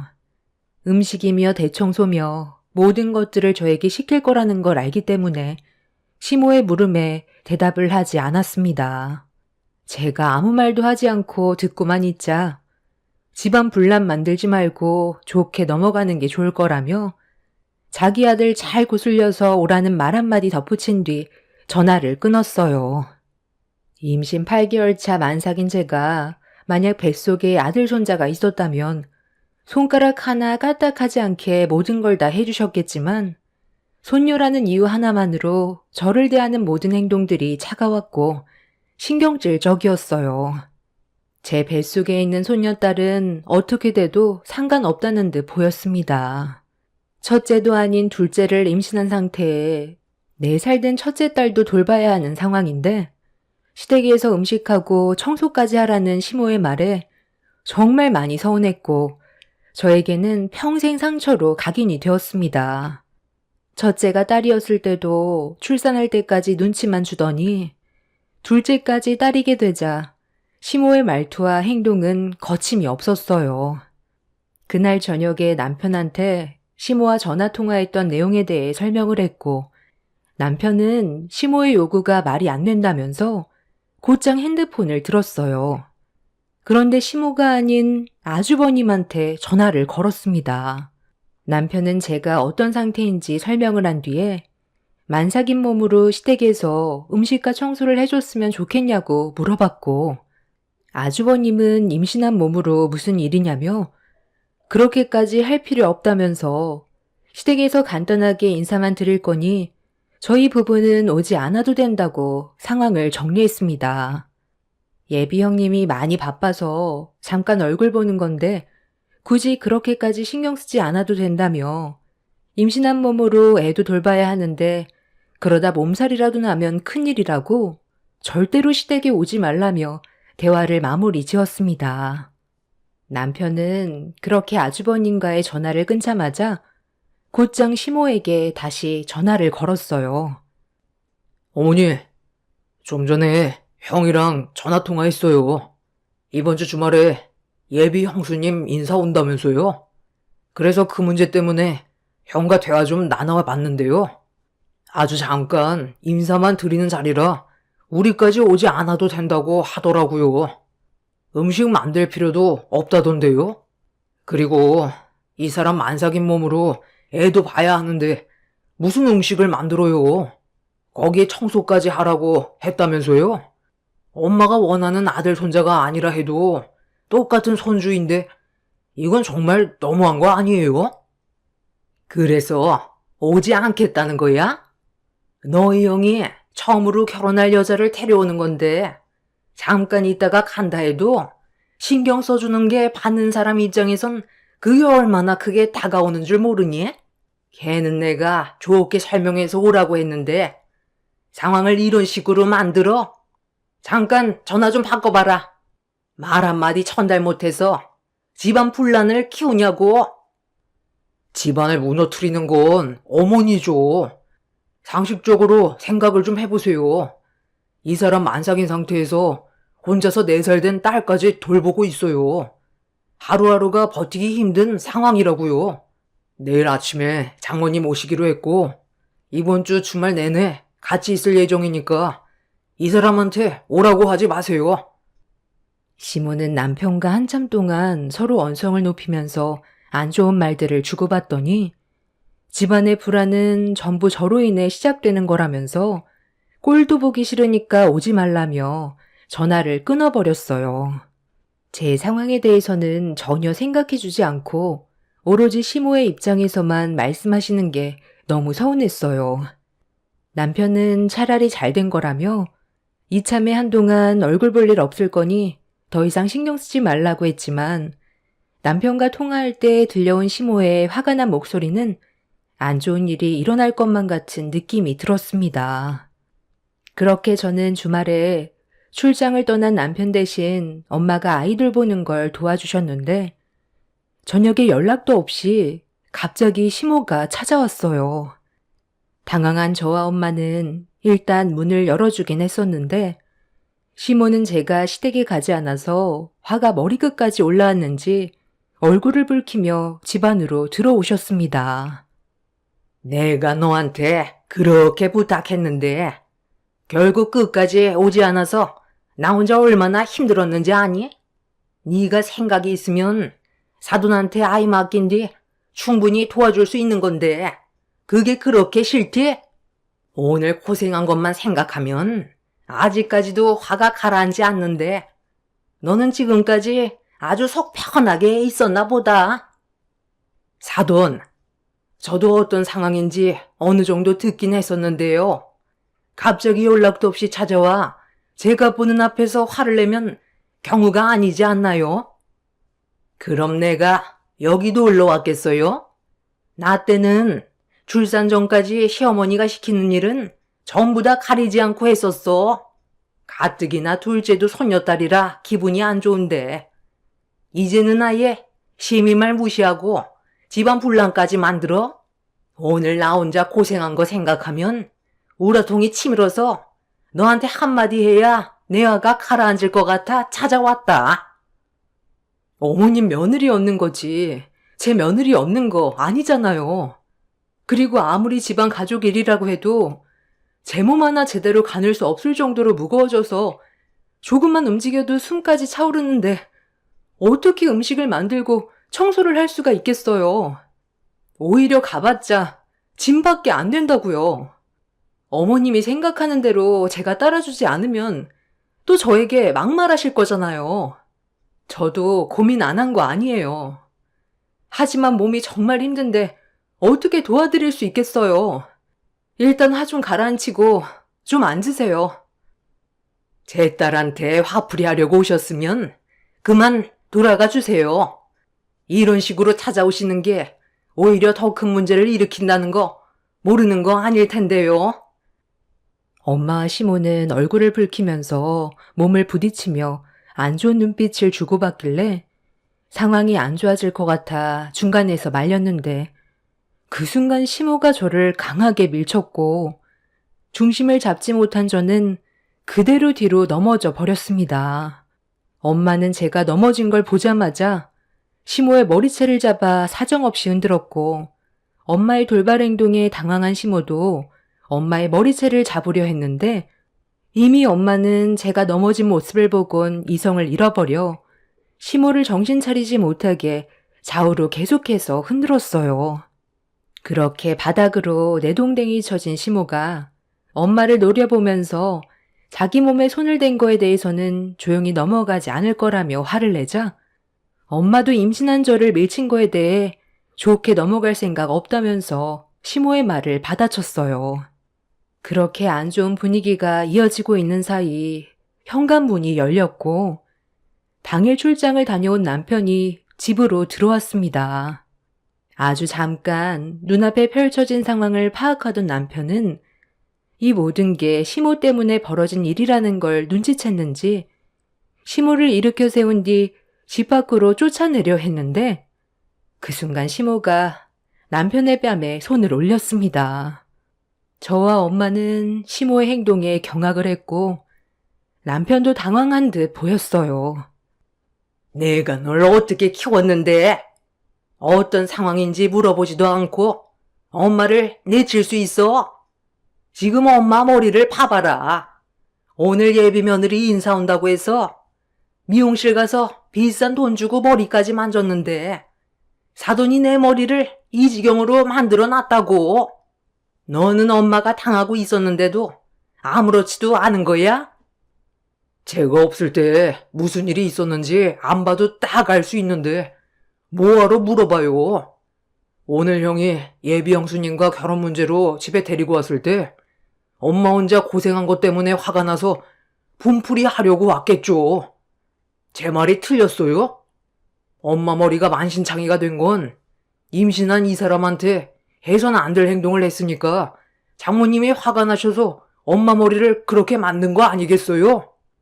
안 봐도 딱 보이는데 어떻게 엄마 편을 들어달라는 거예요? 제 얘기가 틀리면 말씀해 보세요. 시모는 남편의 말에 당황했는지 말을 더듬기 시작했어요. 남편은 더 이상 듣고 싶지 않다면서 시모를 집 밖으로 내쫓아 버렸습니다. 시모는 남편까지 편을 들어주지 않자 화를 가라앉히지 못하고 현관문을 수차례 발로 걷어찬 뒤 집으로 돌아갔어요.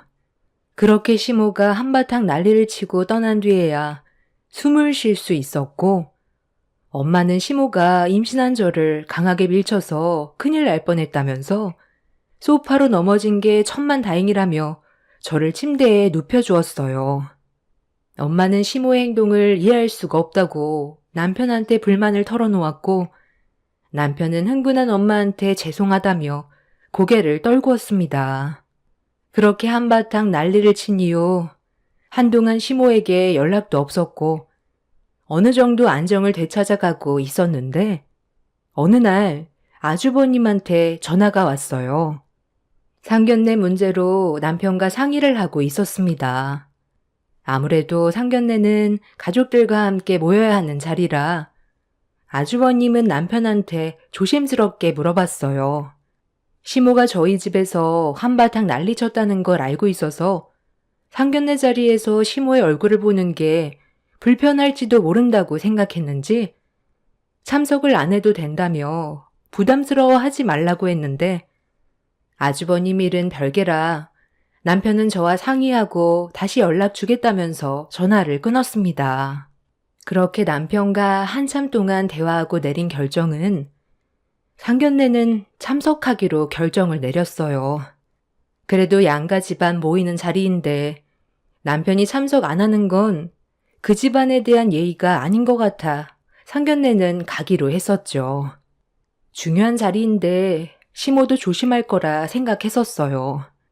그런데 아주버님이 알려준 상견례 날 장소로 남편과 함께 도착을 했는데 때마침 시부모님도 저희와 동시에 도착을 했었습니다. 저희 부부는 시부모님과 같이 식당에 들어가려고 주차하는 걸 기다리고 있었는데 운전대를 잡은 시모가 주차하는데 애를 먹고 있더라고요. 손님들이 많은 식당이라 주차장이 협소했는데 시모가 주차하기에는 약간 힘들었는지 주차 공간에 차를 넣지 못하길래 남편이 도와주겠다고 했지만 시모는 남편과 저에게 안 좋은 감정이 있던 상태라 남편의 말을 무시했어요.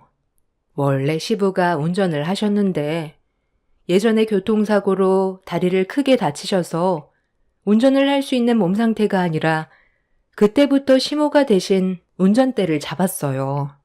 남편과 저는 같은 자리를 반복해서 왔다 갔다 하는 시모의 차를 바라보고 있었는데 갑자기 차가 엄청난 굉음을 내더니 후진으로 저에게 달려들었어요. 저는 너무 놀라 몸이 경직된 상태로 그 자리를 피하지 못하자 남편이 그런 저를 안쪽으로 끌어당겨 가까스로 큰 사고를 면할 수가 있었습니다. 그런데 시모의 차가 멈추지 않고 주차되어 있던 벤츠와 부딪혔고 그 소리에 상견례장에 있던 아주버님이 밖으로 나왔는데 사색이 든 얼굴로 긁혀진 벤츠를 쳐다보고 있었어요. 시모는 차를 멈춘 뒤 문을 열고 나오더니 갑자기 저에게 다짜고짜 화를 냈습니다. 너 때문에 시야가 가려서 이 차를 긁었잖아. 딱 봐도 비싸 보이는 차인데 이거 어떻게 할 거야? 먹을 것도 적당히 먹어야지. 도대체 얼마나 처먹었으면 몸이 차 한 대를 가릴 정도로 비대해져서 후방 주시를 방해해. 이 차 수리비는 네가 내라. 차에 적힌 전화번호로 전화해서 자주 나오라고 좀 해라. 이 차가 누구 차인 줄 알아요? 저랑 결혼할 경은 씨 차량이라고요. 아니 재수 씨는 우리 엄마가 주차하고 있는데 왜 뒤에서 얼쩡거려서 사고를 내게 만들어요? 형, 무슨 말을 그렇게 해? 우리는 멀찍이 떨어져 있었는데 엄마가 운전을 못해서 이 차랑 박은 거라고. 이 사람한테는 아무 잘못도 없었어. 형이 좀 전에 어떤 상황인지 전부 본 것도 아니잖아. 내가 이 사람 끌어당기지 않았으면 후진하는 차와 충돌 사고가 날 뻔했다고. 하마터면 뱃속에 있는 아이까지 문제가 생길 뻔했는데 예비 형수님 차 조금 긁혔다고 다짜고짜 이 사람한테 뭐라고 하는 건 너무하잖아. 오늘 여기 오려는 것도 정말 고민 많이 하고 왔는데 괜히 온 것 같네. 뭐라고? 이 자식이? 내 입장도 생각을 해야지. 아직 상견례 시작도 하지 않았는데 차 사고가 났으니 내가 기분이 얼마나 안 좋겠어? 엄마가 재수씨 때문에 벌어진 사고라고 했으니까 그런 줄 알고 있었지. 그런데 너는 지금 형한테 얼굴을 붉히면서 말하는 태도가 그게 뭐야? 내가 요즘 좋게 얘기하니까 형이 아주 우스워? 나도 최대한 너 입장에서 편의를 봐주고 있는데 잠깐 오해한 거 가지고 너무 열내는 거 아니야? 이런 분위기에서 너 얼굴 보며 상견례 하고 싶지 않으니까 그냥 방해하지 말고 가라. 그러니까 내가 너한테 뭐라고 그랬어? 여자 하나 잘못 들이면 집안 망한다고 했잖아. 이거 봐봐라. 쟤 때문에 우리 가족 분열 생긴 거 보라고. 시모는 제가 며느리로 들어온 순간부터 집안에 문제가 생기기 시작했다며 불만을 털어놓았고 차 사고가 난 것도 제가 뒤에 있어서 그런 거라는 어이없는 말로 상황을 더욱더 악화시켰어요. 아주버님도 상견례 때문에 예민해진 건 알고는 있는데 그렇다고 아무 잘못 없는 저에게 막말을 퍼붓는 건 너무하다 싶었어요. 시모는 자기 집안에 저만 사라지면 된다고 당장 꺼지라면서 만삭인 제 뺨을 후려쳤고, 시모의 돌발 행동에 경악한 남편은 소리치며 화를 냈어요.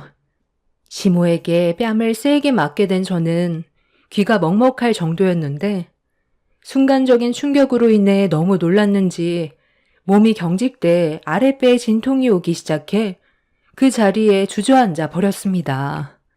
남편은 저에게 괜찮냐며 시모의 멱살을 잡으려다 사색이 든 얼굴로 다급히 병원에 가자고 하길래 남편에게 부축을 받아 다시 몸을 일으키려던 순간 시모가 뱃속에 있는 손녀딸은 필요가 없다며 들고 있던 가방으로 저를 향해 사정없이 휘둘렀어요.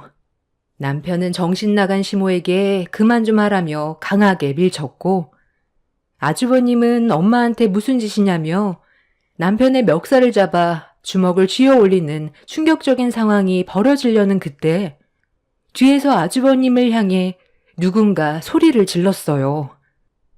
지금 뭐 하는 짓이야? 그 손 내리지 못해? 태진 씨, 정신 나갔어? 우리 부모님이 계신 자리에서 그런 행동을 저지르면 어쩌자는 거야? 나 지금 너무 당황스러운 거 알아? 태진 씨, 원래 이런 사람이었어? 어떤 상황인지 내가 지금 알지 못하지만 무력을 행사하는 건 절대로 안 될 행동이라고. 당장 그 손 내려. 이거 놔. 형한테 정말 실망했어. 어떻게 나한테 손을 올리려 할 수가 있어? 우리가 뭘 잘못했는데? 엄마가 모든 상황을 악화시킨 거라고. 여보, 괜찮아? 왜 그래? 애가 나을 것 같아? 저기요, 의사라고 하지 않았어요? 이 사람 좀 도와주세요. 숨을 못 쉬고 있는 것 같아요. 제발 좀 도와주세요. 네? 숨을 못 쉰다고요? 잠시만 좀 나와주세요. 일단 답답할 수 있는 겉옷부터 벗어야 할 것 같아요. 아, 그리고 서둘러 물 좀 가져다 주세요. 저기요, 정신 차리세요. 아니, 잠깐만. 지선 언니야? 나야, 나. 몰라보겠어? 언니, 지금 정신 잃으면 안 돼. 일단 숨을 크게 쉬려고 노력해봐. 언니! 순간적으로 너무 큰 충격과 스트레스를 받았는지 갑작스런 진통과 함께 숨이 쉬어지지 않았어요. 눈앞의 시야가 검게 변하기 시작하는데 너무 무서웠고, 눈이 거의 감기려 할 때쯤 저에게 반복적으로 언니라고 목 터지게 부르는 목소리가 귀에 들리는데 눈을 뜰 힘이 없었습니다. 이대로 세상을 떠나는 건가 싶던 그 순간 남편이 가져온 물에 적신 수건으로 제 얼굴과 몸을 주무르며 감싼 뒤 물을 한 모금 들이켜게 되자 조금씩 안정을 되찾을 수 있었고 숨을 다시 내뱉을 수 있었습니다. 어느 정도 정신이 들어 숨을 고르고 있는데 저를 바라보며 눈물을 흘리고 있던 여자와 눈이 마주쳤어요. 저를 바라보며 반가운 얼굴로 자기를 못 알아보겠냐고 반가워하는 모습의 여자를 쳐다보는 순간 전혀 예상치 못한 상황에서 만나게 된 동생과 마주하게 되었습니다. 제가 고등학생 때 아빠의 사업이 무너져서 이사를 많이 했었는데 어느 주택가로 이사를 간 적이 있었어요. 집주인분께서 1층을 싼 가격에 임대를 해주셔서 금전적으로 여유가 없던 저희 가족은 많은 도움을 받을 수가 있었습니다. 그런데 어느 날 중학생 정도 되어 보이는 여학생이 집주인분과 함께 대문을 열고 들어왔어요. 처음 본 여자아이였는데 그때 사모님이 그 여자아이를 입양했다는 말을 하셨습니다. 그때부터 저희는 조금씩 친해지기 시작했고 친언니 동생처럼 지내게 되었었죠. 학창 시절을 같이 보냈었고 좋은 관계를 유지하다가 아빠가 일 때문에 다른 지역으로 이사를 결정했고 결국 동생과의 인연은 그렇게 끝이 나게 되었습니다. 서로 연락도 주고받았었는데 어느 순간부터 전화번호가 바뀌어서 더 이상의 연락은 할 수가 없었어요. 그렇게 추억으로 간직한 채 살아가고 있었는데 상견례 자리에서 만나게 될 줄은 상상조차 하지 못했었죠. 저도 너무 놀라 동생이 얼굴을 보면서 그동안 보고 싶었다며 눈시울이 붉어져 있었는데 그때 식당에서 나오신 동생의 양부모님께서 저를 보고 깜짝 놀라셨어요. 예전에 저희 가족에게 많은 도움을 주셨던 분들과 다시 만나게 되니 너무 반가웠습니다. 그런데 저와 동생의 사이를 모르고 있던 시모 아주버님은 많이 당황했는지 말까지 더듬으면서 어떤 관계냐고 물어보길래 동생이 과거에 있었던 일들에 대해 설명해 주었습니다. 시모는 사색이 된 얼굴로 심각해진 상황을 정리하기 시작했지만 이미 수습이 될 수 없을 정도로 분위기가 안 좋았었고 동생도 아주버님과의 관계를 정리할 생각을 가지는 듯 싶었어요. 이미 남편에게 손을 올리려는 행동부터 실망을 많이 한 듯 보였습니다. 저는 오래간만에 만나게 된 동생에게 절대로 며느리로 들어올 생각하지 말라며 잘못된 선택으로 인생을 망칠 수 있다고 동생의 결혼을 막았어요. 제가 그동안 시모에게 겪어왔던 모든 수모를 전부 다 털어놓았고 동생은 시모의 운전으로 손상된 자기 차를 배상해달라며 시모에게 화를 냈습니다. 동생의 양부모님 또한 제 편에 서서 시모가 저지른 잘못된 행동에 대해 법적 도움이 필요하면 도와주겠다며 손을 내밀어 주셨네요. 시모와 아주버님은 고개를 숙였지만 이미 제가 받은 상처가 너무 컸고 용서를 해줄 수 있는 상황은 아니었기 때문에 선처는 절대로 없었습니다. 식당 앞 주차장에 있던 CCTV에 녹화된 영상으로 시모에게 법적 소송을 제기했어요. 남편은 그날 이후 시모와 아주버님과의 가족 관계를 끊어버렸습니다. 시모는 그날 이후 저에게 선처해달라며 용서를 구하러 왔지만 절대로 받아줄 생각 없습니다. 소송 물을 생각 없고 제가 받은 피해에 대해 보상받을 생각이에요. 요즘도 아들 손자를 원하는 시모가 있다는 것도 웃기지만 뱃속에 있는 아이가 딸이라는 이유로 저를 함부로 대한 시모를 절대 용서해주고 싶지 않습니다. 어제는 저희 부모님이 장사하시는 식당에까지 찾아와서 오래간만에 만난 동생과 아주버님이 다시 시작할 수 있도록 연결 좀 해달라며 철판을 깔고 사정을 했다는데 그동안 참고 있던 엄마가 더는 안 되겠다고 생각했는지 음식물 쓰레기가 담겨있던 우물통을 가지고 나와서 시모의 머리 위로 쏟아 부었어요. 처음부터 잘했으면 이런 안 좋은 상황도 발생되지 않았을 텐데 무식한 시모의 잘못된 행동이 가져온 결과였네요. 앞으로 시댁에는 절대 가지 않을 생각이에요. 곧 출산이 임박했는데 남편만 바라보며 행복하게 살려고요. 제 사연 들어주신 분들 감사합니다.